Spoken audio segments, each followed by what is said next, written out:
Magandang mag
Ano ba ang diferensya sa makopa at saka kambis? Sabi kasi nila ito makopa. Yung kambis daw iba. Pareho lang naman yan. Ito kasing amin, ang kulay kasi nito pag mahinog, kuan, parang maroon. Puti daw ito daw. Yun daw yung tambis, yun daw yung local. Yung kulang-pula sa labas, tapos puti yung loob. Yun daw ang tambis. Pero pareho lang naman din siguro yan. Ewan ko. Punta na naman tayo dito sa isa niyang Wakisa. Pomelo. Ilang piraso lang ang bunga ngayon ng suha. Kasi hindi naman talaga niya season ngayon. Ang season kasi niyan mga August, September to October. Yun talaga yung pink harvest ng October. Pero July, August yun. Yun ang pagbunga niya. Pero ito ngayon, may mga bunga siya kunti. Kunti lang. Mga siguro mga ano to. Mga huling bunga.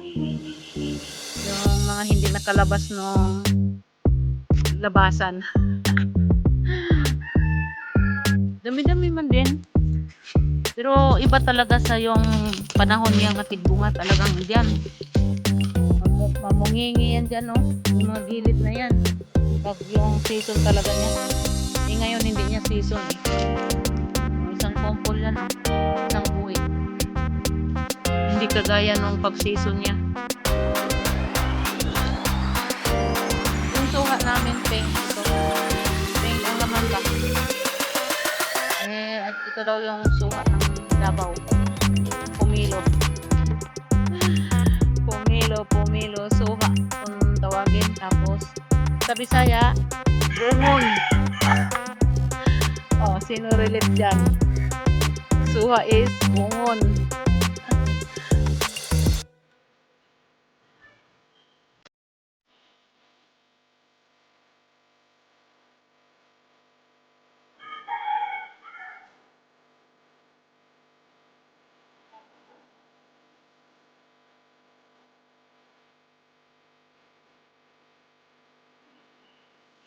Yung alugbati ko, gumulang na. Pero marami akong pananim. Yan, mga buto yan, hinog na. Tamang-tama yan pag ulan. Ito, suha din ito dito. Hindi siya namunga ngayon. Namumunga yan pag season yan. Pero ibang suha ito. Puti. Kailangan ang lasa niya matamis-tamis na maasim. May bunga na pala. Yung bunga talaga ngayon ng avocado. Ayan o. Yung isang mangga namin dyan o. Talugnas na yung bulaklak niya. Yan, may mga butil na o. Ang daming bunga. Mga butil-butil. Tawagin namang mangga na yan, pakutan. Ito naman sa kabila, malaking puno din yan, oh. Daming bunga na, oh. Bulaklak, tapos may mga bating-bati na. Mga namumuti na yan. Indian mingo yan. Suha din ito. Pink ito, pink. Ito dito ang isang area din ng tanglad. Kaya dinadamihan namin pagtanim ng tanglad. Hinahango kasi yan sa amin. 4 kilo yan. Saka hindi siya alagain. Ganda lang tingnan yung bukid mo pag malinis, no? Pag dumating yung tag-ulan, di tanim ka na lang. May mga hinog na pala kalamansi.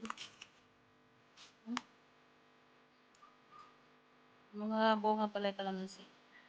Yung kalamansi namin dito 5 puno to. Nandoon pala isa. Itong hawan kasi dito, 4 na mangga ang nabuwal din dito. Nung bagyong Ulysses. Yung millennium na to, yung malaking bunga. 3 puno yan Nabuwal ang 2. Tapos 2 yung kalabaw.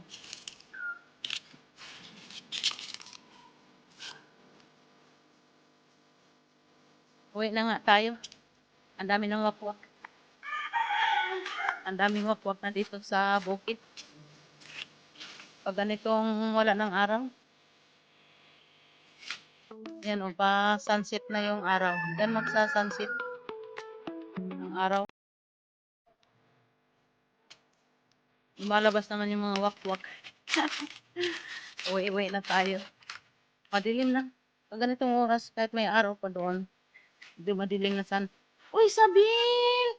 Saan ikaw galing? Oh, si Pogi pala. Mamaya ka na, Pogi. Uy, pag-hope na mo. Una-una ka pa. Ah, doyan-doyan naman. Walang overtime? Uy. Pogi.